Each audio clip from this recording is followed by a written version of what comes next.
Over the past 40 years, Amazing Grace has been sung all over, and not just in churches. Late Johnny Cash sang it in virtually every one of his prison concerts. To inmates in penitentiaries in Huntsville, Texas, and Parchment, Mississippi, and San Quentin, California. They listened to Cash sing the words that he said are aimed at the heart. Words that also hit you at gut level. A singer and songwriter's entire life, one whose music blurred the borders of different musical genres, Cash was also quoted as saying, "There are songs in your life that make a difference. That song, Amazing Grace, makes a difference." Makes a difference. Amazing Grace was sung at the National Cathedral during the funeral for Ronald Reagan by tenor Ronan Tynan. Jesse Norman, a world-renowned opera singer who sang Amazing Grace to 75,000 Londoners at Nelson Mandela's 70th birthday party, once commented that this hymn, singing this hymn, listening to this hymn, makes me imagine a kind of calm. From a sense that the hymn is not complicated, either musically or lyrically, that life is not too complicated or too complex. Perhaps Jesse Norman's observations about the lyrics of the hymn itself allow for a logical move, the actual composition of the words themselves. If you have not done so already, you might find it helpful to open up your blue hymnal to page or to hymn 671. Because there at the bottom of the page you will notice the name John Newton. He wrote the words to Amazing Grace. Newton was an Englishman, born in 1725 and raised in a family of sailors and shipping men. Despite this seafaring background and all that might entail, Newton was press ganged or forced into service as a youth, and later on was part of a shipboard mutiny. Nevertheless, he worked his way up to a captaincy and eventually sailed his own merchant ship primarily between England, West Africa, and the Caribbean. I know most of you know your history, so you will recall that he would have had three primary types of goods, if you will, in the hold of his ships. Manufactured goods, products, and cloth from England, sugar and rum from the Caribbean, and slaves from West Africa. Yes, the man who wrote Amazing Grace made his living as a slaver. A remarkable writer and a diary keeper, Newton categorized himself in his youth and into middle age as a libertine, as low an individual as one can imagine. A drunkard, a prime candidate for Satan's army. In short, he called himself a wretch. Despite this harsh self-deprecation, Newton's writings today remain as a most accurate depiction of life on board these slave ships, from the point of view of the white men who sailed them as well as the point of view of the black men who were carried in them. But back to the origins of the words of this hymn. On one of his voyages, Newton and his crew on their ship, the Troubadour, were caught in a violent storm. One so bad, so harrowing, he was certain the ship was about to founder and sink in the middle of the Atlantic Ocean. Inexplicably, at the height of the storm, Newton cried out, "Lord, have mercy on our souls." Not a church-going man, hardly even a God-fearing man, Newton was stunned. He had no, he had no idea what inspired him to call out to God, of all people, at that time of dire need.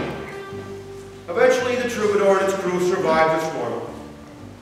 But so perplexed by his own odd behavior, Newton pondered the occurrence all the way back to port.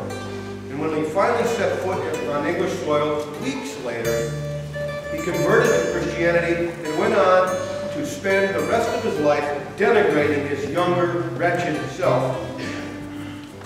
Ironically enough, he did not immediately give up his occupation as a slaver, even though he did try to institute more humane conditions and treatment of his human cargo. Eventually, however, Newton did walk away from the slave trade and dedicated the rest of his life to the Church of England, serving as a deacon in the parish of Onley, north of London. He died at Onley in 1807 and is buried there. While he served in that small church in Onley, Newton penned the words to the hymn. The nearest guess is he did so sometime between 1860 and 1870. These simple words, set out in 5 plain verses, revolve around one central idea: grace. A quick look in your dictionary would offer you 3 definitions of grace as a noun. First off, grace is defined as elegance, refinement, loveliness, polish, beauty, or charm.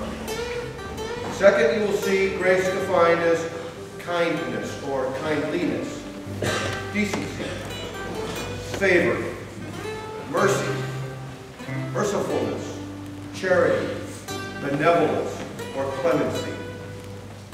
And finally, you would see grace defined as blessing, a prayer, thanks, or thanksgiving.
Same old amazing grace.